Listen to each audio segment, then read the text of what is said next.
ওয়াকফ আইন ২০২৫ বাতিলের দাবিতে, ওবিসি সংরক্ষণ পুনর্বহাল রাখার দাবিতে, ভিন্ন রাজ্যে বাঙালি শ্রমিকদের ওপর আক্রমণ বন্ধের দাবিতে হাওড়ার পূর্ব গাজীপুর আমতায় এক আলোচনা সভায় উপস্থিত পীরজাদা নওশাদ সিদ্দিকী। ঘন্টু গোপাল মণ্ডলের রিপোর্ট, জিএম নিউজ, হাওড়া। অফিসারকে গিয়ে বললেন আমার দু কাটা জায়গা হয়নি, আল্লাহ রাস্তায় দেবো, আর নালে নাচ ছেলেদের জন্য আমি অর্থভাবকে আওলাদ করবো। অফিসার আপনার মুখের দিকে তাকিয়ে যদি বলে স্যার তুমি 5 বছর প্র্যাকটিসিং ইসলামের মধ্যে নাই ছিলেন না, তুমি পারবে না, আপনি কি করবেন? তুমি বলেন আপনি না কেন, আমি তো নামাজ পড়ি।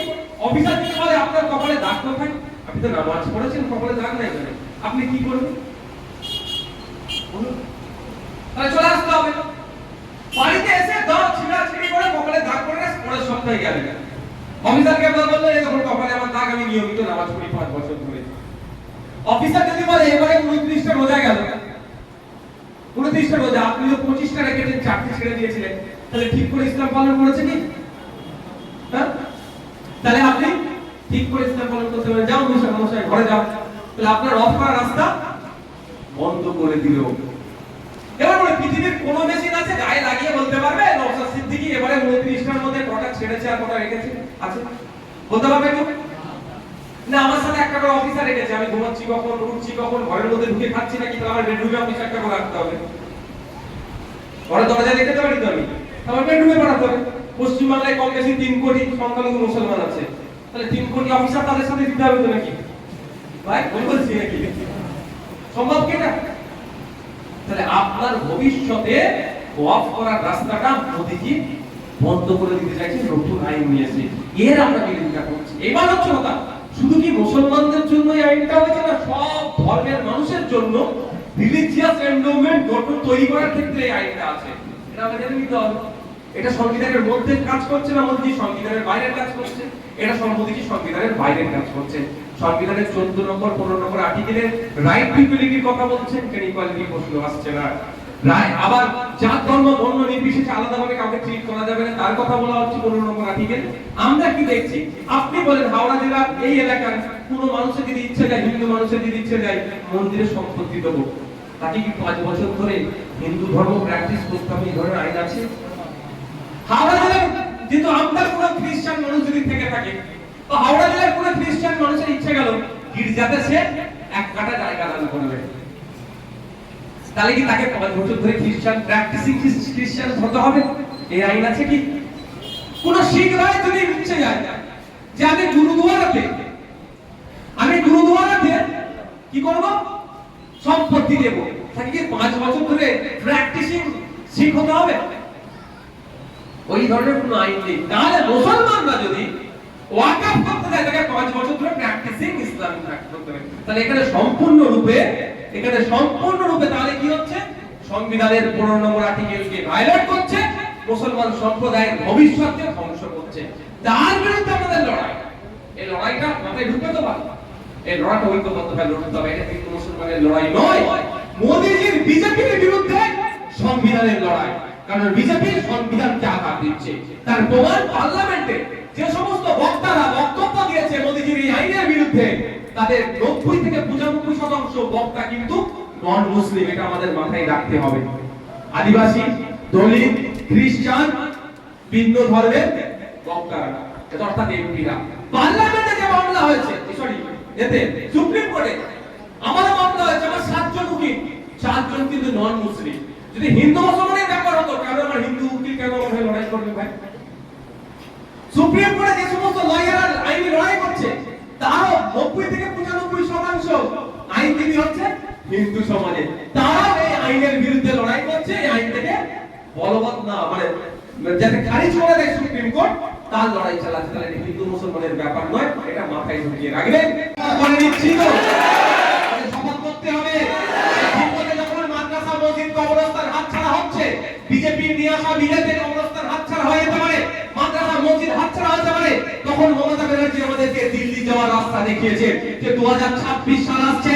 আমি আপনাদের অনুরোধ করছি, খাম চিহ্নে ভোট দেবেন না দেবেন আপনাদের ব্যাপার, কিন্তু আপনাদেরকে শপথ নিতে হবে, প্রতিজ্ঞাবদ্ধ হতে হবে, কসম কাটতে হবে যে মমতা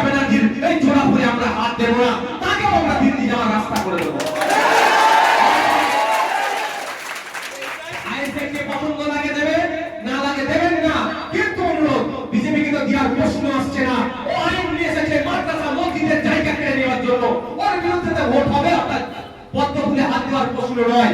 আর যে তৃণমূল এই পশ্চিম বাংলাতে যে তৃণমূলকে আপনাদের ভোটের জন্য মসজিদে যাওয়া যারা নামাজি তাদের ভোটেতে মমতা ব্যানার্জি আছে নবান্নে 14 তলায় বসে আছে, সেই মসজিদ যাওয়ার রাস্তা বিজেপি বন্ধ করার চেষ্টা করছে।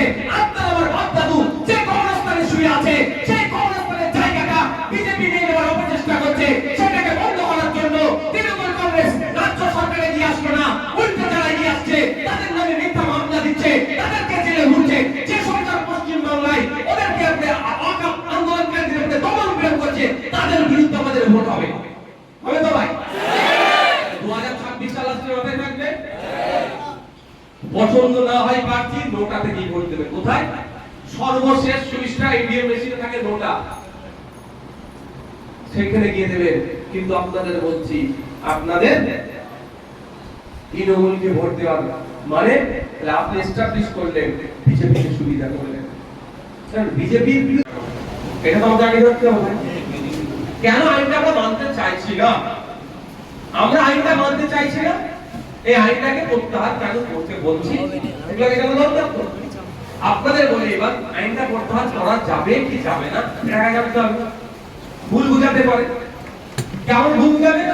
পার্লামেন্ট থেকে নাকি আইন পাস হয়ে গেলে ওটাকে নাকি আর প্রত্যাহার করা যায় না, এইভাবে ভুল বুঝিয়ে আন্দোলনের জোয়ারটাকে ধ্বংস করতে পারে। আমি আপনাদের বলছি, পার্লামেন্ট শেষ কথা নয়, শেষ কথা কি দেশের সংবিধান। দেশের সংবিধানটা মাথায় রাখবে, দেশের সংবিধানের উপরে আর কিছু নাই।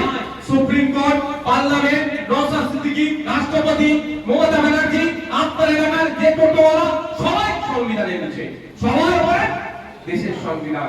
সংবিধানের 14 নম্বর 15 নম্বর আর্টিকেলে বলা হচ্ছে রাইট টু ইকুয়ালিটির কথা। সংবিধানের 15 নম্বর আর্টিকেলে বলা হচ্ছে ধর্ম, জাত, বর্ণ, লিঙ্গ, জন্মস্থান দেখে ভাই একটু শোনা শোনা পশ্চিম বাংলার গলিতে গলি থেকে মানুষকে নিয়ে ওবিসি এ ওবিসি বি ক্যাটাগরির মানুষকে নিয়ে আমরা ওবিসি কমিশন ঘেরাও যাব। আপনারা সাথ দেবেন তো ভাই? আপনারা সাথ দেবেন তো? দিয়ে বলে বলে তারা লাগিয়ে ঝুলিয়ে দিয়ে আন্দোলন করতে হবে। আর তাদেরকে খুঁজে বার করব যারা এর মেন্টর হিসেবে কাজ করেছে, যারা যারা বলছিল যে আমরা দায়িত্ব নিয়ে কাজ করছি, ওবিসিদের সমস্যা সমাধান করব।